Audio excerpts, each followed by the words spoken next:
I've been working for a while on this video blog, and it's a follow-on from my first one in November when we were in the middle of lockdown, and we're just about coming out of lockdown in Wales now. It's March 2021, and a final push to get this done came on the back of a couple of things really. I've always been inspired and encouraged and challenged by Martin Scott's writings and his perspectives, and there's a phrase that has really stuck with me for quite a while now. He's been saying it for a while, and it's this: that the future is in the multiplicity of the small and the richness of diversity. The future is in the multiplicity of the small and the richness of diversity. And he also posted a link to a blog by Steve Hill from New Zealand, who references the story of Samson and the lion and the honey, and I'll let you read the blog yourself, but here's an extract from it. We have changed from one era to another. The era of the lion is over. Human dependence on strength of will, intellect and personality to garner success cannot sustain life. The lions are dead. Now is the time for the emergence of the bees. And when I read that, I just let out a ha, because it really resonated with me. I've come to see Wales as a honeycomb of lands and trays, a land consecrated by the Celtic saints with over 1,000 settlements across the nation. And there's at least 200 of these lands in Carmarthenshire alone. Now, not all of them were founded by Celtic saints, but some of them were dedicated to them. They were like daughter churches. I see heritage, deposits and anointings, an indigenous expression that flourished in the 200 years after the fall of the Roman Empire. When the barbarians advanced across Europe, the British Celtic Church was cut off from the wellspring of the continental Roman Church, and was free really to find its own expression and find its own way across the land. And when Augustine came to the British Isles in the 6th century, what he found was a really robust and healthy church. These Celtic saints swarmed across Europe, and they established communities. Some became churches, some developed into monasteries. And the term saint can be a little bit confusing because we think of the venerated saints of the Roman Catholic Church, but it's a bit like Paul when he's writing to the Galatians or to Ephesians. He says to the saints in whatever locality. So it really meant a person of faith or a religious person. And basically the saint would approach a local chieftain, ask for some land, and usually the chieftain would give it to them because they were frightened that they were more powerful than their own druids. So the saint would consecrate the land through prayer and fasting. For 40 days and 40 nights, he'd live off of boiled eggs and bread, some water and some milk, and then the land was deemed consecrated forever. The chieftain would give them lay people and slaves, and they would also take in outlaws and people who were illegitimate, who had no inheritance from either family. And what formed then was the tribe of the saint. These Celtic saints wandered seemingly aimlessly, but there was no plan, and we need to be careful that we don't project back onto their time our own understanding of culture and nationhood and organisation, because they simply wandered, they worked organically and relationally, and they followed the Holy Spirit.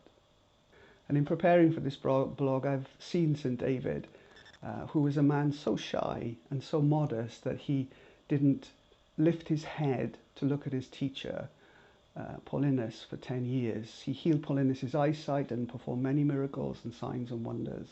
He was a man who communed with angels and communed with a dove who taught him and would sing hymns with him.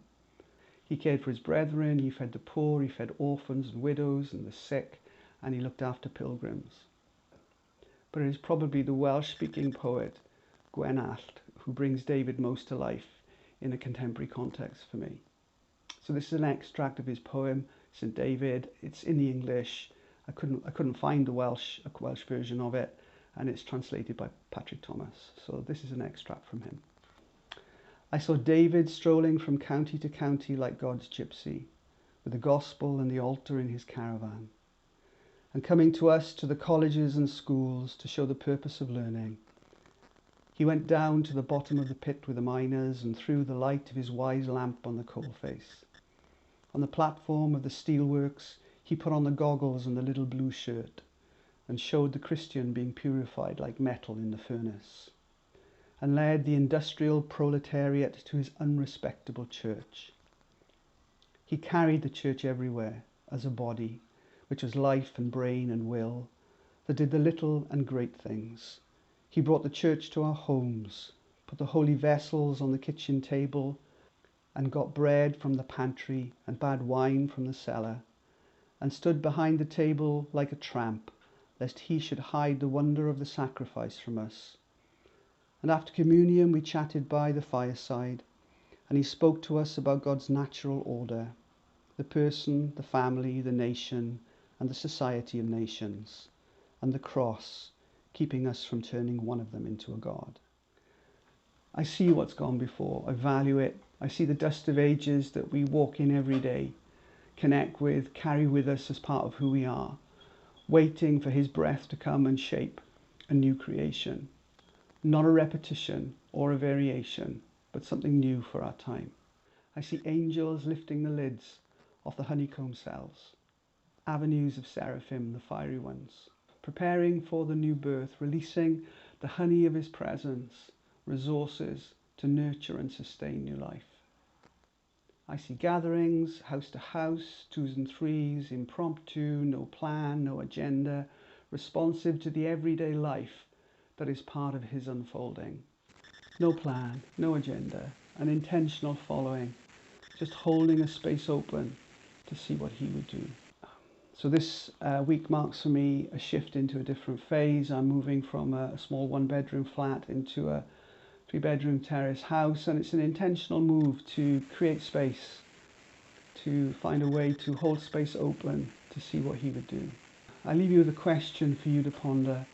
And holding open a space doesn't have to be a big thing like moving house. It can be something as small as just carving out half an hour in the day just to wait on him and give him space and give him room. To do that every day and see what happens. So what is the small space that you are holding open for him to shape and birth new life in?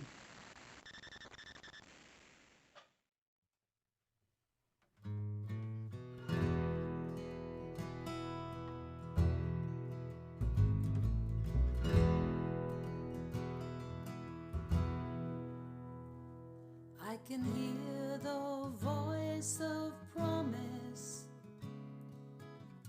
telling me there's more. I know this will take courage, a leaving of familiar shores. I'm settled here, I know the borders is familiar, but I see the new door. I remember golden moments, heaven glimpses when I followed before. What if I lean into the flow? Take my hands off the wheel, completely let go. Lead with my heart, not with my head.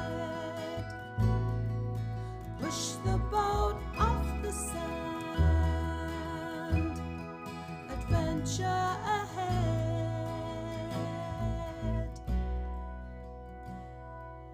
Landscape of your promise is vast and wild and free. I'm stepping into nothing, but then I see the path appear. Your words light up a new way forward. It's different, but built on before. I feel my heart expanding, never ending. I'm embracing the more.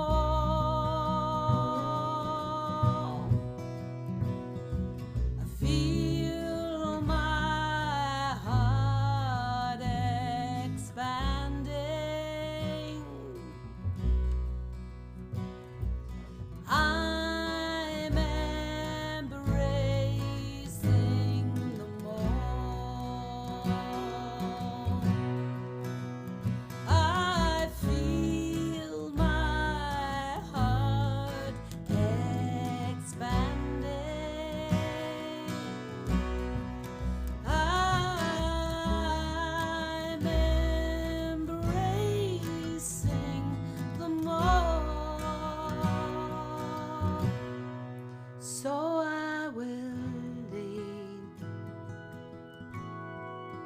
into the flow.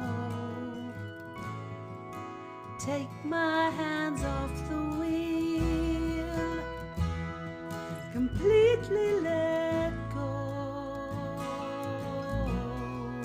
Lead with my heart, not with my head. Push the boat off the sand, adventure ahead, adventure ahead.